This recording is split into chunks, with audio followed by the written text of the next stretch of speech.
యెహెజ్కేలు 24 నుండి కొన్ని వచనాలు 31 వరకు ధ్యానించుకుని ఆరాధనలోకి వెళ్దాం. యెహెజ్కేలు 36:24 నుండి, నేను అన్ని జనులలో నుండి మిమ్మల్ని తోడుకొని ఆయా దేశములలో నుండి సమకూర్చి మీ స్వదేశంలోనికి మిమ్మల్ని రప్పించును. ఇశ్రాయేలు ధర్మశాస్త్రాన్ని అతిక్రమించి వారు బబులోను రాజ్యాలకి ఇతర రాజ్యాలకి చెదరగొట్టబడుతూ వచ్చారు. వారందరినీ కూడా దేవుడు ఏమంటున్నాడంటే, అన్ని జనుల దేశంలో నుండి మిమ్మల్ని విడిపిస్తుంది. ఎందుకంటే అన్ని జనుల దేశంలో ఉంటే ఇశ్రాయేలు ఐగుప్తులో ఉండి ఏమయ్యారో మనందరికీ తెలుసు. సో ఈ లోకస్తులకే మంచిది. ఈ లోకము దేవుడిని ఎరగిన వారికి, దేవుళ్ళు కాని వారిని దేవుడిగా చేసుకున్న వారికే క్షేమం లేదు కదండి. ఈ లోకము తాత్కాలికమైన భోగాలు చూపిస్తుంది, మనుషులందరినీ కూడా పాపంలో బంధిస్తుంది, పరలోకానికి వెళ్లకుండా చేస్తుంది, నరకానికి పంపిస్తుంది. ఆ దినాల్లో కూడా దేవుడు వారిని ఐగుప్తు నుంచి విడిపించి వారికి కనానుని స్వతంత్రం చేశాడు. అబ్రహాముకి దేన్నైతే వాగ్దానం చేశాడు ఆ దేశానికి తీసుకొచ్చాడు. అది నిజంగా సస్యశ్యామల దేశం కదండి, ఎంతో సమృద్ధి కలిగిన దేశం, బలమైన ఆహారం ఇచ్చే పంటలు కూడా అక్కడ పండుతాయి. అటువంటి దేశం నేటికి కూడా లోకంలో అగ్రికల్చర్ అంతా కూడా ఎక్కడ నేర్చుకుంటారంటే ఇశ్రాయేల్ దగ్గరే నేర్చుకుంటారు.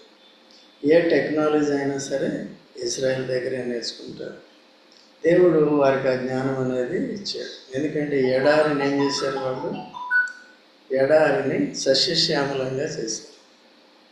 కష్టం కదా, అది దేవుడు ఆ జ్ఞానం వారికి ఇచ్చాడు. ఎందుకంటే దేవునికి అసాధ్యమైనది లేదు. అయితే జ్ఞానం కావాలి. ఏదన్నా చెయ్యాలంటే ఏం కావాలి? జ్ఞానం కావాలి. అందుకని ఆ జ్ఞానం ఎవరికి ఇచ్చాడు?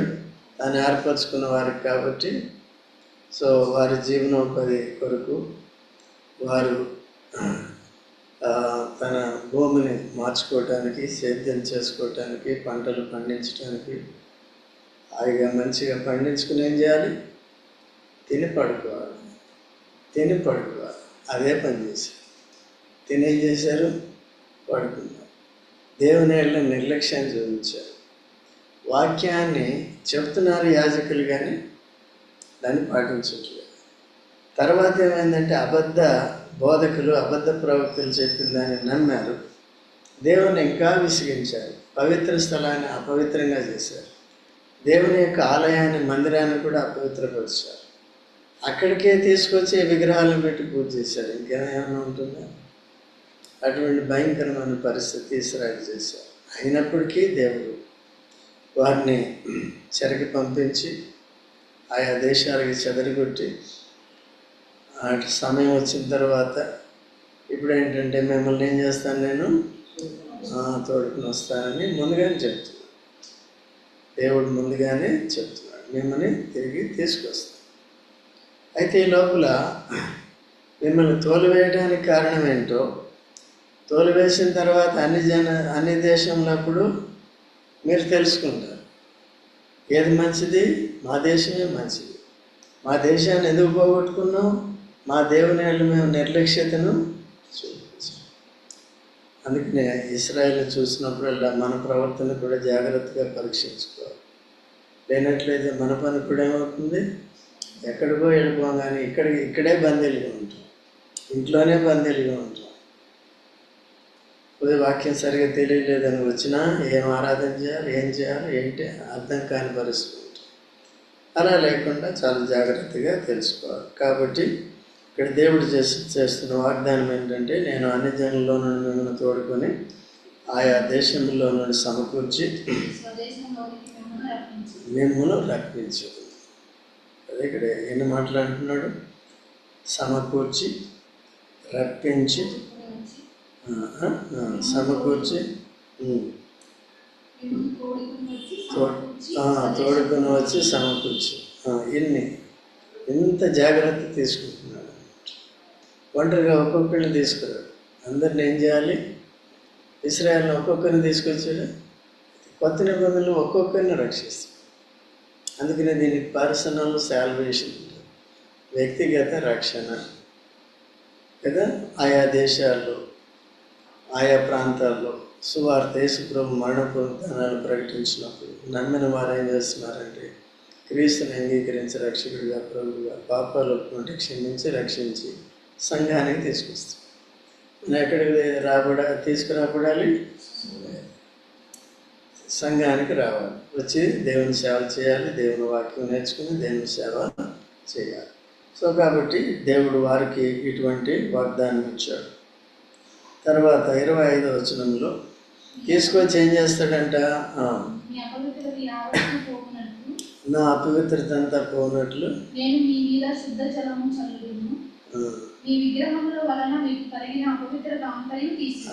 వాళ్ళకి ఏం చెప్తున్నాడు? మీ అపవిత్రత, నా అపవిత్రత కాదు. ఎవరిది అపవిత్రత? మీ వాళ్ళ. అందరినీ సమకూర్చి ఫస్ట్ చేసేదేంటి? అపవిత్రత. ఎందుకంటే పవిత్రులు కావాలని. ఇది పవిత్రులు ఉండే స్థలం. ఇది మందిరం ఎవరు ఉండే స్థలం? పవిత్రులు. పరలోకం ఎవరు ఉండే స్థలం? పరిశుద్ధులు ఉండే స్థలం. కాబట్టి ఇక్కడ మనం పరిశుద్ధులుగా ఉండి పరిశుద్ధులుగా జీవిస్తే పరిశుద్ధ లోకంలోనికి వెళ్తాం. అందుకని ఇక్కడ సరిగ్గా నేర్చుకోవాలి. ఆ దినాల్లో కనానిని పరిశుద్ధపరిచాడు దేవుడు. ఎందుకంటే 6 జాతుల వారిని అపవిత్రుల్ని వెళ్ళగొట్టాడు. ఇప్పుడు మెజారిటీ కొంతమంది ఉన్నప్పటికీ కూడా మెజారిటీ ఎవరైపోయారు? ఇశ్రాయేల్ అయిపోయారు, దేవుని ప్రజలే అయిపోయారు. వీరే డామినేట్ చేయాలి, వీరి దయాదాక్షిణ్యాల మీద వారు ఆధారపడి ఉండాలి. కానీ అట్లా లేదు. వాళ్ళతో కూడా ఏం చేశారు? సాంగత్యం చేయటం, తర్వాత పెళ్ళిళ్ళు చేసుకోవటం, పిల్లల్నిచ్చి నానా రీతిగా ఎప్పుడు కూడా మనిషి శరీరానుసారంగానే ప్రవర్తిస్తాడు. దేవుని భయం అంటాడు ఒక పక్కన, ఇంకో పక్కన చేస్తూనే ఉంటాడు. అవి మనలో లేకుండా జాగ్రత్తగా చెక్ చేసుకోవాలి. కాబట్టి ఇక్కడ ఏమంటున్నాడు? మీ అపవిత్రతను అంతటిని తీసుకొచ్చిన తర్వాత సమకూర్చి తోడుకొని వచ్చిన తర్వాత మీ అపవిత్రత అంతటిని పోనట్లు శుద్ధ జలమును చల్లేదను. శుద్ధ జలం అంటే దేవుని వాక్యానికి గుర్తుగా ఉంది. అయితే అందుకనే మనం నెహెమ్యా గ్రంథంలో చూస్తున్నాము 9వ అధ్యాయంలో చూసాము గత శుక్రవారం అనుకుంటా. అయితే వారు ఒక జాము సేపు ఏం చేశారు? ధర్మశాస్త్రాన్ని ధ్యానించారు.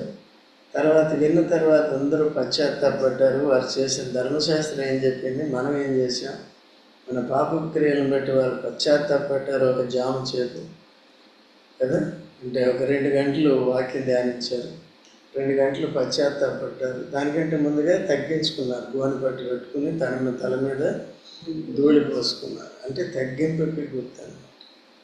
అది పోసుకున్నారు. తర్వాత పాపాలు ఒప్పుకున్న తర్వాత రెండోది ఏం చేశారు? ఆరాధన చేశారు. ప్రార్థన కాదు, ఆరాధన చేశారు. ఆరాధన ఎవరు చేయాలి? పరిశుద్ధులు చేయాలి. పరిశుద్ధిలో కాదు ఎలా తెలుస్తుంది? అందుకనే ముందు వాక్యం చేయాలి. శుద్ధ జలం అంటే దేవుని వాక్యం. ఇప్పుడు మనం ఏం చేయాలి? ఆరాధన చేయాలి. దానికంటే ముందు ఏం చేస్తున్నాం? వాక్యం. ఒక 30 నిమిషాలు ఏం చేస్తాం? వాక్యం. కొంతసేపు మిగిలిన సమయంలో మీరంతా ఏం చేయాలి? ఎవరన్నా ఆరాధన చేయాలి. అందుకనే వీళ్ళు చేస్తుంటే చూడు, లేకపోతే లాభం లేదు. తర్వాత ఏముందమ్మా? మొట్టమొదటిగా ఇశ్రాయేలు కలిగిన అపవిత్రత, లేకపోతే మీకు నాకు కలిగిన అపవిత్రత అంతా కూడా ఏది? విగ్రహాల ద్వారానే కలుగు. మొట్టమొదటి ఆజ్ఞ అదే. మీరు ఆకాశం మీద కానీ భూమి మీద కానీ భూమి కింద ఉన్న ఏ రూపాన్ని దేని చేసుకో. ఎందుకంటే దేవునికి సాటి అయినది ఏంటి? మన దేవుడు అసమానమైన దేవుడు. You cannot equal anyone or anything. దేవునితో దేన్ని ఈయన సమానుడని చెప్పగలుగుతాం? మనుషులు ఏం చేస్తున్నారంటే బుద్ధిహీనంగా గ్రహింపలేక ఆ దేవుని దివ్య స్వరూపాన్ని ఎరక్క ఏదో నందో గిందో ఎలకో పిలకో వాటి రూపాయలు మార్చేసి, ఏనుగో పీనుగో దానికి మార్చేసి దేవుని కోపం రాదు. అందుకని మొట్టమొదటిగా వీళ్ళు కూడా ఏం చేస్తారు, ఇక్కడ కూడా ఉన్నప్పుడు అవే చేస్తున్నారు, అన్ని జనుల ఆచారాలు అభ్యసిస్తున్నారు, విగ్రహాలు పెట్టుకుంటున్నారు. అట్లా దేవుని కోపాన్ని, లోకం అంతా చెడిపోయింది దాన్ని బట్టే, విగ్రహారాన్ని బట్టి. అయితే వీళ్ళు కూడా విమోచింపబడిన వారు, దేవుని ఎరిగిన వారు, దేవుని ధర్మశాస్త్రం వాడికి ఇవ్వబడింది. దేవుడు ఎవరు, ఎలా పూజించాలి, ఎవరు, ఇన్ని ఎవ్రీ డీటెయిల్ ప్రతిదీ కూడా దేవుడు మోషే ద్వారా వారికి చెప్పారు. ప్రతి వారి బాధ్యతే కదా. ఇప్పుడు కూడా మనం ఒక్కొక్కరు దేవుని వాక్యాన్ని నేర్చుకోవాలా, దేవుని యొక్క విధులు ఎలా చేయాలనేది నేర్చుకోవాలా వద్దా? లేకపోతే వాళ్ళ తయారవుతారు. అర్థమైంది? దేవుడు మంచోడు. మళ్ళీ ఏం చేస్తున్నాడు, వాళ్ళని సమకూరుస్తున్నాడు, తోడుకొని వస్తున్నాడు. వచ్చి అలాగే ఉండండి మంచిగా అన్నాడా? లేదు, మేము ఏదేం చేస్తాం, ఫస్ట్ శ్రద్ధ తిరిగి నా వాక్యాన్ని మీకు నేర్పిస్తాను. అప్పుడు ఏం చేయాలి, మొట్టమొదటిగా మీరు విగ్రహం వల్ల కలిగిన అపవిత్రతను ఏం చేయాలి, తీసివేస్తారు. మనం తీసేసుకోవాలి. అయితే కొత్త నిబంధనలో కనబడని విగ్రహాలు కూడా మనకి, ఒక మాటలో చెప్పాలంటే దేవుని కంటే దేన్ని ఎక్కువగా ప్రేమిస్తామో దాన్ని అంటారు కదా అది. కాబట్టి ఏదైతే మనల్ని దేవుని సన్నిధికి రాకుండా, వాక్యాన్ని నేర్చుకోకుండా, ఆరాధన చేయకుండా, ప్రార్థన చేయకుండా ఆపేస్తుందో, ఏదైతే అడ్డొస్తుందో అదే మనకు, అది రాకుండా చూసుకోవాలి. అందుకనే పౌలు ఏమంటాడంటే, పైన ఉన్న వాటి మీదే మనసు పెట్టుకోవాలి. మన మనసు అంతా దేని మీద ఉంటుంది చూసుకోవాలి. మనసు ప్రభు మీద కాకుండా, పైన ఉన్న వాటి మీద కాకుండా, భూసంబంధమైన వాటి మీద ఉంటే అవే మన విగ్రహం. నా భార్య నాకు విగ్రహం, నా భర్తే నాకు విగ్రహం, నా కుమారులే నాకు, నా కుమార్తెలే నాకు విగ్రహం అంటే ఏమవుతుంది? నా ఉద్యోగమే నాకు విగ్రహం. ఈ విగ్రహం అంతా ఏం చేయాలి, పవిత్రతలోకి రావాలి, తొలగించుకోవాలి, పశ్చాత్తాపడాలి. పడినప్పుడు ఏం చేస్తాడు, యేసు రక్తము ప్రతి పాపం నుండి మనల్ని. తర్వాత చదవమ్మా. నూతన హృదయము ఎందుకు ఇవ్వాలి? నూతన హృదయం, నూతన హృదయం. పాత హృదయం అంటే మళ్ళీ పాత పనులే చేస్తాం. అందుకనే మనకేమిచ్చాడు క్రీస్తులో? చూడండి, 2 కొరింథీ 5:17. 2 కొరింథీ 5:17. 2:17. 2:17. దాని తర్వాత ఏముంటుంది? కాగా నూతన సృష్టి, పాత గతించను. మనలో ప్రాచీన స్వభావం ఉంది, ఆదాము ద్వారా వచ్చిన అవిధేయత స్వభావం ఉంది, అపవిత్ర స్వభావం ఉంది, దేవుడిని కాకుండా లోకాన్ని ప్రేమించే స్వభావం ఉంది. కాబట్టి ఇప్పుడు మనకేమి ఇచ్చాడంటే నూతన సృష్టిగా చేశాడు. ఓకే, అంటే యేసు ప్రభువుని అంగీకరించి పవిత్ర జీవితం జీవించడానికి, దేవునికి అయిష్టమైన క్రియలు చేయకుండా ఉండటానికి, దేవునికి ఇష్టమైన క్రియలు చేయటానికి మనల్ని ఏర్పరచుకున్నాం. పరలోక రాజ్యానికి నూతన. ఎవరు వెళ్తారు పరలోకానికి? నూతన సృష్టి, క్రీస్తు యేసునందు నూతనంగా సృష్టింపబడిన వారు వెళ్తారు.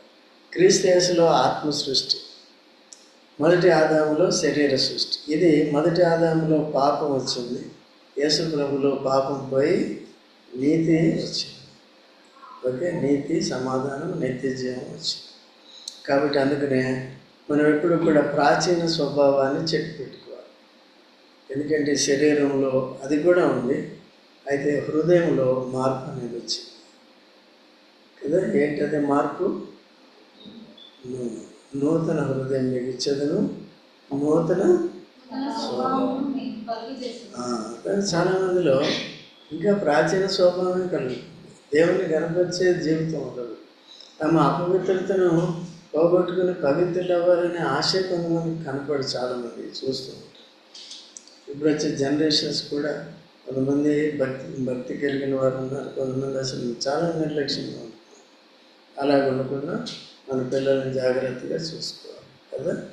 ఎందుకంటే ఈ లోకంలో ఉండి దేవుని మందిరానికి రాకపోతే, దేవుని వాక్యం నేర్చుకోకపోతే, దేవుని సేవ చేయకపోతే చెరలో ఉన్నట్టే కదా. సో అందుకనే అది కూడా ఒక విగ్రహం, దాని నుంచి విడుదల పొందాలి, ఆ విధంగా సిద్ధపడాలి. కాబట్టి ఏమిస్తాను నేను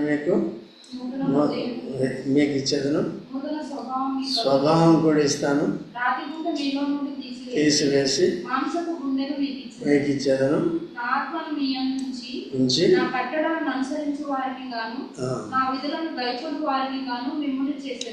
చూడండి, నా కట్టడలను అనుసరించేవారుగాను, నా విధులంటే డ్యూటీస్, నేను చెప్పిన పనులు చేసేటట్టుగాను,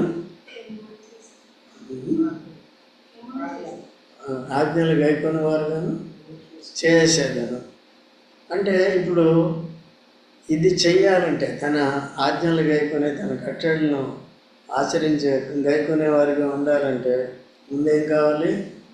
నూతన హృదయం మీకు ఇచ్చేదను, స్వభావం ఇచ్చేదను, రాతి గుండెను దేవుని కఠిన హృదయాన్ని తీసివేసేదను.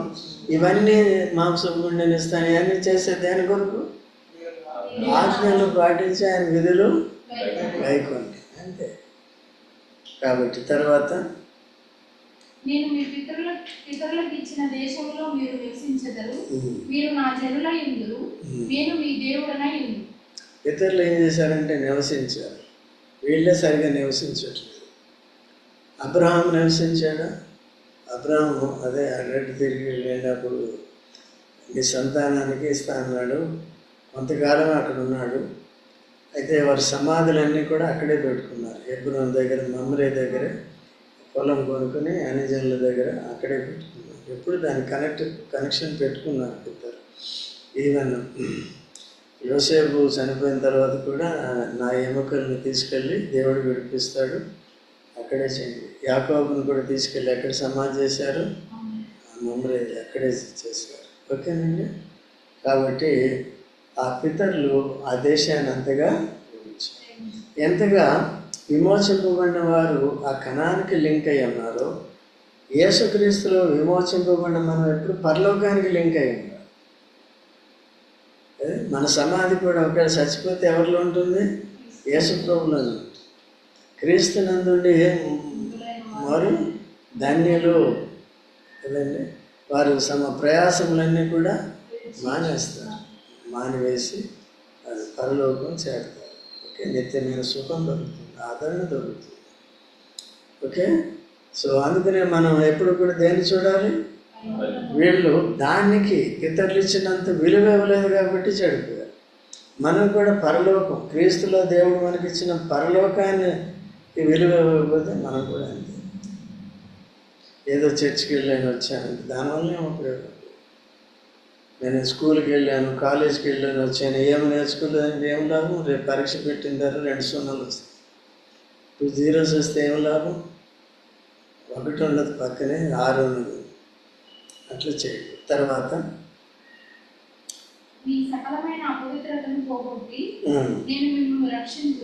ఒక రకమైన అపవిత్రత కాదండి, సకలమైన అంటే ఎన్నో రకాలుగా అపవిత్రత అనేది చోటు చేసుకుంటాం. ఇది నాళ్ళు మనం కూడా జాగ్రత్తగా చూసుకోవాలి. అపవిత్రత అంటుకుంది అనుకోండి, వెంటనే ఏం చేయాలి? ఒప్పుకొని విడిచిపెట్టి యేసు రక్తంలో కడుగు. ప్రభువా నన్ను క్షమించు, నీ రక్తంతో కడిగించు. సమస్త విధమైన అపవిత్రతను పోగొట్టి రక్షించారు. తర్వాత రెండోది ఏంటంటే భూ సంబంధంగా, ఇప్పటి వరకు ఏం చేశాడు? ఆత్మ సంబంధంగా. అందుకనే మొదట ఏమినది వెతకాలి? దేవుని రాజ్యాన్ని, నీతిని వెతకాలి. తర్వాత ఏమవుతుంది? ఇప్పుడు దేవుడే చెప్పాడు కదా, మీకు నూతన హృదయం ఇస్తాను, ఇదని ఇస్తాను, నా ఆజ్ఞలు గాయకొని, నా విధులను కూడా మీరు గాయకొనండి అన్నారు. ఓకే, అయిపోయిన తర్వాత ఇప్పుడు శరీర సంబంధంగా పట్టించుకోవట్లేదా? పట్టించుకుంటాం. మనం అది లేకుండా ఇది అడిగితే మాత్రం లాభం. అది కూడా అయితే నేను ఎన్ని సంవత్సరాల నుంచి దేవుని రాజ్యాన్ని, నీతిని వెతుకుతున్నాను, ఏంటి నాకు లాసులు ఏంటి, నష్టాలు ఏంటి అని అనుకుంటారు కదా కొంతకాలం. కొంతకాలం ఏం చేస్తాడు మనల్ని? యోసేపును తీసుకెళ్ళి డైరెక్ట్గా అధికారి చేసేసాడు. 13 సంవత్సరాలు చిన్న వయసులో, 17 సంవత్సరంలో ఆరంభమైన తన ఆత్మీయ జీవితం. అంటే ముందు కూడా ఆత్మీయుడే. ఇక్కడ తల్లిదండ్రులను వదిలేసి వేరై శ్రమలు పొందుతూ అన్నదమ్ముల ద్వారా ద్వేషింపబడి, హింసింపబడి, అమ్మివేయబడి, తర్వాత చెరసాల వరకు వెళ్ళి తర్వాత పైకి వచ్చాడు. 13 సంవత్సరాలు, 30 సంవత్సరాలకి సింహాసనం ఎక్కాడు. కొంతకాలం అనేది ఉంటుందన్నమాట. లేదు మనకు త్వరగా ఈ భూసంబంధమైన ఆశీర్వాదాలు సఫిషియన్సీ వచ్చేసింది అనుకోండి, భక్తి తగ్గిపోతుంది. అర్థమైందా? ఉన్నా సరే ఈ వాటి మీద దృష్టి పెట్టుకోకూడదు. ఎంత ఉన్నా సరే. ఇప్పుడు నేను కూడా కావాలంటే వదిలేసి పడుకోవచ్చు. పడుకుంటే నేను చస్తాను, 3-4 నెలల్లోనే చచ్చిపోతాను. ఏం తిని పడుకుంటే ఏమవుతుంది కదా? దేవుని పని ఏం చేయాలి మనం? చేయాలి. నాకు డబ్బు ఉందిలే, తిని కూర్చుంటే సరిపోతుంది. ఓకే, అట్లా. లేకపోతే నాకు ఎక్కువైపోతుంది, అవన్నీ దాని మీద మనసే పోతుంది. అర్థమైందండి? అవసరాన్ని బట్టి వాడుకోవాలి, దాని మీద మనసు పోకుండా జాగ్రత్తగా చూసుకోవాలి. ఏదైనా అవసరమైతే కూడా ఇతరులకి కూడా పాలు ఇచ్చేది నేర్చుకోవాలి. పాలు అంటే మిల్క్ కాదండి. తర్వాత మీకు కరువు రానియక ధాన్యమునకు ఆజ్ఞ ఇచ్చి అభివృద్ధి పరచును. అన్యజనులలో కరువును గుర్చిన నింద మీరిక నొందకొనినట్లు చెట్ల పొలములను భూమి పంటను నేను విస్తరింపజేసేదాన్ని. నేను చేస్తాను. చెట్లు పంటలు కదా, మామిడికాయలు ఎంత ఇష్టం కదా మనకి ఇప్పుడు కదా. సో అన్ని పండ్లు ఇస్తాడు అన్నమాట. ఇంకా భూమి పంట ఇస్తాడు. పండ్లు ఎన్ని తిన్నా సరిపోదు కదా. సరికి ఏం పడాలి మనకి? అన్నం పడాలి, రైస్ పడాలి, రొట్టె పడాలి. అది లేకపోతే ఇది నిండదు ఎవరికి అట్లా. కాబట్టి ఈ శరీరానికి కావాల్సిన అన్నీ కూడా ఇస్తారు. ఎప్పుడు? మొట్టమొదటిగా ఉదయం మారాలి, నూతన ఉదయం రావాలి, రాతి గుడి పోవాలి. పోవాలి. దేవుని వాక్యం ఎత్తపడాలి, హృదయంలో మార్పు చెందాలి. ఆ రీతిగా ప్రభుని కనపరచాలి, పైన వాటిని వెతకాలి. ఆ విధంగా చేయాలి. దేవుని సేవ కూడా చేయాలి. ఓకే, ఆజ్ఞలు విధులు. తర్వాత అంతేనా? అప్పుడు మీరు మీ దుష్ప్రవర్తనను మీరు చేసిన దుష్క్రియలను మనసులోకి తెచ్చుకుని మీ దోషములను బట్టి హే క్రియలను బట్టి మిమ్మల్ని మీరు అసహించుకుంటారు. అప్పుడు మీరు కదా, అందుకనే మీరు అప్పటి క్రియల వల్ల మీరు సిగ్గుపడుచున్నారు కదా. రోమేలికి రాసిన పత్రిక చూడండి, 3వ అధ్యాయము 21 నుంచి చదవండి. రోమేలికి రాసిన పత్రిక 3 కాదండి, 6వ అధ్యాయము 20 నుంచి చదవము. మీరు పాపమునకు దాసులై ఉన్నప్పుడు నీతి విషయమై నిర్బంధం లేని వారై ఉంటిరి. అప్పటి క్రియల వలన మీకేమి ఫలము కలిగెను? వాటిని గురించి మీరు ఇప్పుడు సిగ్గుపడుచున్నారు. ఇప్పుడు బుద్ధి వచ్చినప్పుడు ఏమవుతుందండి? నిజంగా మనం మార్పు చెందినప్పుడు అప్పుడు అవిధేయులము, అపవిత్రులము, ఏమేమి చేసాం అవన్నీ కూడా ఎలా ఉంటాయి మనకి? సిగ్గుపడతాం కదా. అయ్యో ఇలా చేశాను.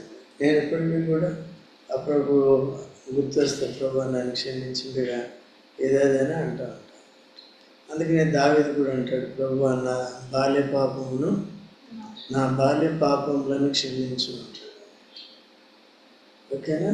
బాల్యంలో ఏదైతే చేసేస్తారు కదా. సో కాబట్టి బాల్యం లేదు, గీల్యం లేదు. ఈ రోజుల్లో అందరూ కూడా చేస్తున్నారు. అందుకని జాగ్రత్తగా ఉండాలి. ఇంతేనమ్మా, ఇంకేమైనా ఉందా? కాబట్టి లాస్ట్లో ఏమి నేర్చుకున్నాం?